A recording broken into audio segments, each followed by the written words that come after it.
Hey everybody, welcome back to Highlands Postcards from the Finish Line. Stop your cramp, not your race. And we are also brought to you by Polar, where you chase your destiny. Our next guest, 50 marathons, 50 days, 50 states. If it's a running event anywhere on the planet, Dean Karnazes will be there. How you doing, Dean the Dream? I'm holding tight, still holding together, yeah. So take me through your last month and your next month, because you are a crazy man. Okay, so let's start with Bulgaria. I got an invitation to run a marathon in Sofia, Bulgaria, and the release of my book in Bulgarian. In Bulgarian. Bulgarian. They translated your book to Bulgarian. It. Now, this is the book where you retrace the steps of Phidippides. Yep, it's the road to Sparta. Road to Sparta. Bulgaria is right about, it borders Greece, actually. Okay. So, Bulgaria. And when was that? Very exotic place. That was 3 weeks ago. 3 weeks ago, okay. Yep. 2 weeks ago, no, it was 4 weeks ago. 2 weeks ago was, 3 weeks ago was the Napa Valley Marathon. Okay. Then sandwiched in between there was the Rock and Roll Half in San Francisco. Okay, nice. And then last weekend was the Oakland Marathon. And you're running all these? Yeah, I mean... As long as you're there, what I'm doing a book signing, I might as well run, you know, right. Yeah. Oakland, and here's Boston. Then I'm off to, after the finish Boston, off to London for the release of the book in the UK. So basically, you're flying out tomorrow at 4-ish. I think it's 4:30, yeah. 4:30 flight. Yeah. Yeah, and the race starts at 10 or something. Yeah, okay. Yeah, I'll have to run fast, yeah. You'll have to run really fast. And then you get to London, the book is launching. In London, then after London to Lisbon, Portugal for the book, in the Portuguese version of the book, and then back to Big Sur for the Big Sur Marathon. How many languages is the book getting translated into? I think it's 20 now. It's 19 or 20. So the book is kicking butt. The book is doing well. It's doing better in international markets. It's a little more cerebral, this book, than some of my others, and for some reason the uptake in Europe has been incredible, and Australia and New Zealand, more so than the US. We're a little slower here in the States. We don't think that much about that stuff. So for Boston, you've run this 6-7 times. What makes this race special? There's nothing like Boston. I mean, you've run it. You know the feeling. And actually, the second time I ran it was during 50 marathons, 50 states in 50 days, which was in the fall. So it was the first time anyone's run Boston Marathon with the leaves changing colors. And that was beautiful. Amazing. Yeah, and Dave McGilvery, the race director, set up the official finish line on Boylston. So we got to actually run through the finish line during this recreated Boston Marathon. And that was 10 years ago in the fall. So that was a great memory. So when you think back 10 years and the original premise, 50 marathons, 50 days, 50 states, did you think, okay, I'm going to do this and then move on with my life and get another business, another real job? Or did you feel that, you know what, this is a kickoff of a new career for me?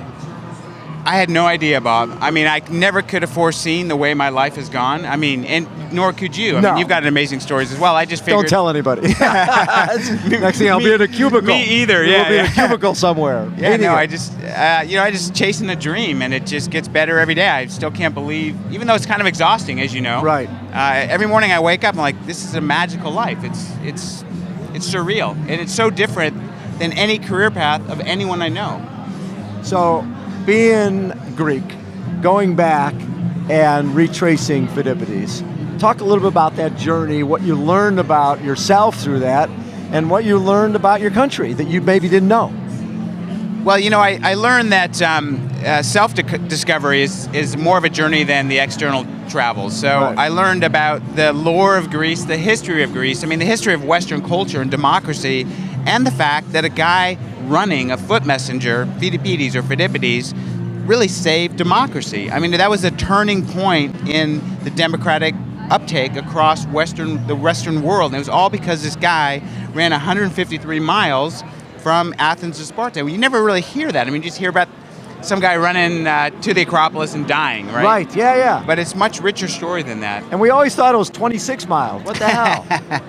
Well, it was originally 24.8. That's the distance from the battlefield of Marathon to the Acropolis. But in 1906, the Queen wanted the marathon, the official Olympic marathon, to finish in front of her royal viewing box. So she altered the distance. So you marathoners, that 1.4 extra miles, you can blame the Queen. God blame the Queen. Okay, so one of the last times we chatted, you talked about your ultimate goal was to run a marathon in every country. I think at that point there was 206, 208, I can't remember. Where's that stand? Oh, Bob, you know, I've been talking about this for 5 years, and it's Yes. literally been 5 years in the planning. It was looking really good for next year, and again, there's 203 nations now. 203, sorry. Well, now it's changed a lot Yeah, since yeah, we yeah. first started the conversation. All my contacts at the State Department have shifted with the new administration.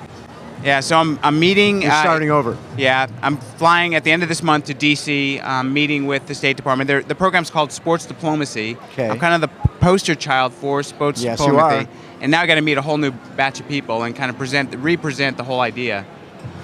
So when you go to England and you travel the world, what when you look at the difference between these different countries and the difference in the runners in these different countries, what do you see? Are And that, runners, you know, it's universal. Is this just It's universal universal. I language? mean, it's amazing. I fly to Bulgaria. I don't Yeah. speak the language. No. No, I mean, we don't look alike. We don't dress alike. You know, our kits, our running kits, as they call it in little Europe. different. Different. But we completely relate to each other. I mean, I ran surrounded by people the entire time trying to converse with me. And, you know, it's just a kindred spirit, I think, that every endurance athlete shares. Yeah. So when you, at one point, you were planning for the trip across Greece, and I saw you in the toga gear and the sandals, and I think you tried to eat the food from back then. How was that experience? Yeah, so I tried running in an ancient hoplite costume. Yes. And you saw the costume. And I there saw it. And now I appreciate running in an Elvis kit. See, the Elvis kit is pretty sweet. It's lycra, it breathes, yeah. Not comfortable. No. But worse was eating figs for 36 hours of running. So I tried to subsist on the ancient foods, and I learned that you can only eat so many figs in a 24-hour period. Now you know why those guys are all gone. They couldn't last And that long. life expectancy was 35 years old, right? Yeah.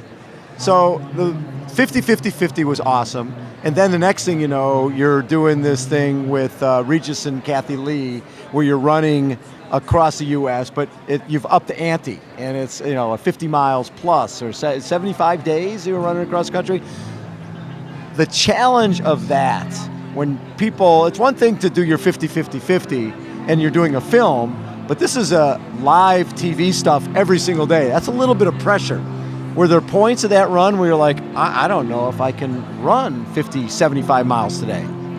It's really hard to relate this to most people because it's such a different experience, but you're absolutely right. I mean, I'd run 50 miles, right, and I'd come into a national TV show like this. After literally I'd finished running 50 miles, they'd grab me from the finish line, pull me into a studio, and now I got to be coherent and say, interesting things, and I'm basically ready just to melt on the floor. And so to pull it together mentally was really challenging on that race because it was a production for television, and they have a different sort of schedule. I mean, there's no down days. No. When advertisers are paying millions of dollars for commercial time, like, you don't miss an interview. Like, you just don't do it. It's one thing to be in your little motorhome. It's another thing when there's a bus with all the logos on the side, and you're responsible, right? You are the guy. You're the star of the show, and if something happens, the show does not go on. Well, and I mean, I remember I'd run about, a month solid, and I was beat to a pulp, showing up, at a school in the morning, at 6:30 in the morning to give a school assembly talk and then a run. I'm incoherent, and there's 3,000 kids here that want to run with me. And I'm out of my head. I'm just thinking, keep it together. Don't fall over on the pavement here. I remember that we chatted, and I saw you at Disneyland for the kickoff, and I think the weather was like 1,000 degrees that first few days of that run. And I was thinking about you, and I'm thinking, yeah, I know what it's like to get through the half marathon and going, I can't believe I have to do that again. And I started thinking, he's going to be out in the desert somewhere, and he's run like one day and go, oh my God, I've got 74 days like this left. How do you keep those thoughts from creeping into your skull and derailing what you're planning? I'll tell you, the highs and the lows on that particular event were like nothing I've experienced. You're right. After day one, where it was in the upper 80s, and then it rained, and I was laying in my hotel bed, and I was really beat up, and I'm thinking, what did I get myself into? It was very depressing at that point. I thought, this is going to require everything I've got to keep going. And I mean, and you just let it flow off your tongue. Oh, you started at Disneyland. My God, I mean, think about it. you saw what we did. We started at the Magic Kingdom. Yes. We ran down the streets of Disneyland. There was a fireworks show by Disneyland. Do you remember the blimp? Absolutely. The blimp goes over saying, "Good luck on your run." I'm thinking, I run one day and it's over. Well, not only that, you got all the excitement, right? Here at Boston, there's crowds the entire way. As soon as you got 12 feet out of Anaheim, there's nobody, right? There's nobody but you and your guys. That's a little different. Yeah, there's a lot of head time, if you will. I mean, there was 8 or 10 hours a day sometimes of running by myself. Yes. And that's a lot of time to think. Maybe too much time. They're going, boy, that cubicle looked good. What was I thinking? Have there ever been times where you thought about your previous career and thought, you know what, I want to get back to something like that?